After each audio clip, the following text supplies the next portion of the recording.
Okay guys, ano yung pinakamainit na usapin ngayon sa ginawa ni Madriaga?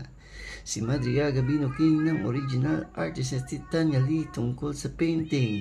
Madriaga.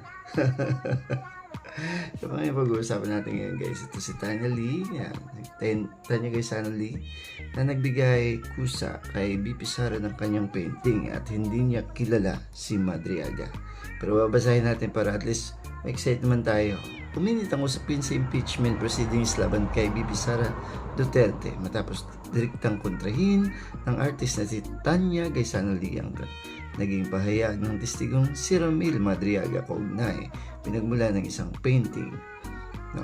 Yeah, sa patay kang Madriaga ka, talagang hindi ka na makakawala sa kulungan, Madriaga. Actually sa guys, paniwala na sana ako doon sa napakahabang script na binabasa niya. Sabi ko parang nagtitwist yung isip ko. Kaya lang nung narinig ko itong kwentong ito, doon na ako nakita na puro script lang pala yung pinag-uusapan nila. At dahil wala na makita maraming ebidensya, siguro yung nagsusulit talaga ng actually baka nire-write lang talaga yun ni Madriaga yung sinulat niya, no? Kasi para may guide siya talaga.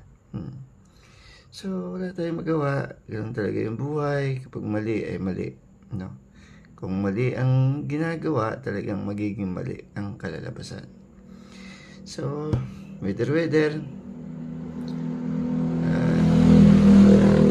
Maraming salamat guys. Huwag kalimutang mag-like at mag-follow sa aking channel para sa ganun mas maging updated tayo sa susunod na mga chismis. Madriaga.